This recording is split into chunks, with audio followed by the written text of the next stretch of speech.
യേശുക്രിസ്തുവിൻ്റെ മനുഷ്യാവതാരത്തിൻ്റെ ജൂബിലി ആഘോഷിക്കുന്ന ഈ 2025 ഇത്തരത്തിലൊരു സ്ഥാനത്തിലെത്തിച്ചേരാൻ സാധിച്ചതിന് സർവശക്തനായ ദൈവത്തിന് നന്ദി അർപ്പിക്കുന്നു.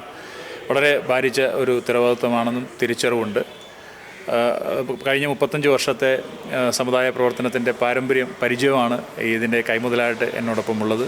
പിന്നെ ദൈവാനുഗ്രഹവുമാണ്.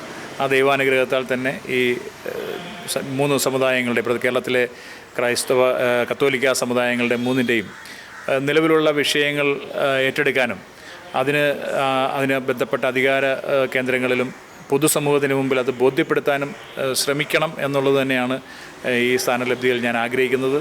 അതിന് കഴിയുമെന്ന് തന്നെയാണ് പ്രതീക്ഷ.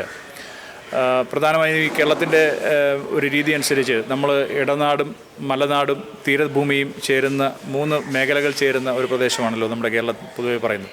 തെക്ക് വടക്ക് തിരിച്ചാൽ നമ്മൾ മലബാറും കൊച്ചിയും അല്ലെങ്കിൽ തിരുവിതാംകൂറും, ഇങ്ങനെ വ്യത്യസ്തങ്ങളായിട്ടുള്ള സാംസ്കാരിക പൈതൃകങ്ങളുള്ള പ്രദേശത്ത്, വ്യത്യസ്തങ്ങളായ തൊഴിൽ രീതികൾ പിന്തുടരുന്ന ജനവിഭാഗങ്ങളുള്ള പ്രദേശത്ത് നിറഞ്ഞു നിൽക്കുന്ന 3 ജനവിഭാഗങ്ങളാണ് സിറോ മലബാർ സഭയും ലത്തീൻ സഭയും അതുപോലെ തന്നെ മലങ്കര സഭയും. ഇതിനെ മൂന്നിനെയും ഒരുമിച്ച് ചേർക്കുന്ന ഒരു സംവിധാനമാണ് കാത്തലിക് ഫെഡറേഷൻ. ആ ഫെഡറേഷൻ്റെ കീഴിൽ പ്രവർത്തനം രൂപപ്പെടുത്തുമ്പോൾ തീർച്ചയായും ഈ 3 മേഖലയിലും ഇന്ന് അനുഭവിക്കുന്ന ഒരുപാട് പ്രശ്നങ്ങളുണ്ട്. മലനാട്ടിലെ ജനങ്ങൾ നേരം പുലരുമ്പോൾ ആരെയൊക്കെ പുലി പിടിച്ചു, ആരെയൊക്കെ ആന ചവിട്ടിക്കൊന്നു, ആരൊക്കെ കാട്ടുപന്നിയുടെ ആക്രമണത്താൽ കൊല്ലപ്പെട്ടു എന്ന് ആകുലതയോടെ ഉണരുന്നൊരു സാഹചര്യം ഇന്ന് നാട്ടിൽ നിലനിൽക്കുകയാണ്. അതുപോലെ തന്നെ തീരത്തേക്ക് വരുമ്പോൾ നമ്മുടെ തീരഭൂമിയിൽ വികസനത്തിൻ്റെ പേരിൽ നടക്കുന്ന കടന്നുകയറ്റങ്ങൾ, ഒന്ന് പ്രകൃതിയാൽ ഉണ്ടാകുന്ന ദുരന്തങ്ങളാണെങ്കിൽ മറ്റൊന്ന് മനുഷ്യനിർമ്മിതമായിട്ടുള്ള അധികാര കേന്ദ്രങ്ങളാൽ ഉണ്ടാകുന്ന കടന്നുകയറ്റങ്ങൾ. ഈ വിഷയങ്ങൾ അതുപോലെ തന്നെ ഇടനാട്ടിൽ പറയുമ്പോൾ കാർഷിക വിളകളുടെ വിലയില്ലായ്മ, വിലത്തകർച്ച, അവരുടെ കാലാവസ്ഥാ വ്യതിയാനം മൂലമുള്ള അവരുടെ പട്ടിണികൾ, ദാരിദ്ര്യങ്ങൾ, തൊഴിൽ നഷ്ടങ്ങൾ, ഇതൊക്കെ തന്നെയും നമ്മൾ അഡ്രസ്സ് ചെയ്യപ്പെടേണ്ട കാര്യങ്ങളാണ്. ഈ സമുദായ സംഘടനയുടെ പ്രധാനപ്പെട്ട ഉത്തരവാദിത്തങ്ങളായി ഈ മേഖലകൾ നാം തിരിച്ചറിയുന്നുണ്ട്.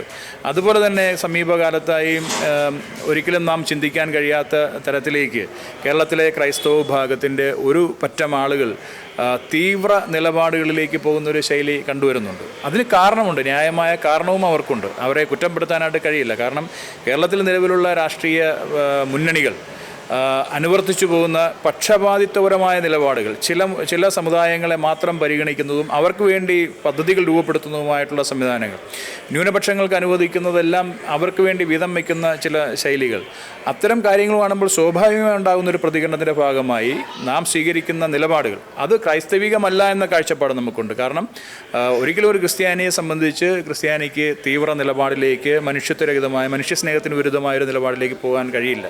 ആ ഒരു ക്രൈസ്തവിക കാഴ്ചപ്പാടിൽ നിന്നുകൊണ്ട് കേരളത്തിലെ കത്തോലിക്ക സമുദായത്തിന് പുറത്തുള്ള ക്രൈസ്തവരെയും കൂടി കൂട്ടിച്ചേർത്തുകൊണ്ട് ഒരു പുതിയ രാഷ്ട്രീയ മുന്നേറ്റത്തിനും കൂടി വഴിമരുന്നിടാൻ കഴിയുമോ എന്ന് ഈ സമിതി പരിശോധിക്കും. വളരെ വലിയൊരു ഉത്തരവാദിത്വവും ദൗത്യമുണ്ട് എന്ന് തിരിച്ചറിയുന്നുണ്ട്. ആ ദൗത്യം മുന്നിൽ നിർത്തിക്കൊണ്ട് തന്നെ ആയിരിക്കും ഇത് ഏതെങ്കിലും രാഷ്ട്രീയ പ്രസ്ഥാനത്തിനോ ഒരു മുന്നണിക്കോ ഭീഷണി ഉയർത്തുക എന്നുള്ളതല്ല. നേരെ മറിച്ച് നമുക്ക് അർഹമായത് നേടിയെടുക്കണമെങ്കിൽ ഇങ്ങനെയൊരു കൂട്ടായ്മ രൂപപ്പെടേണ്ടതിൻ്റെ ആവശ്യകതയുണ്ട്.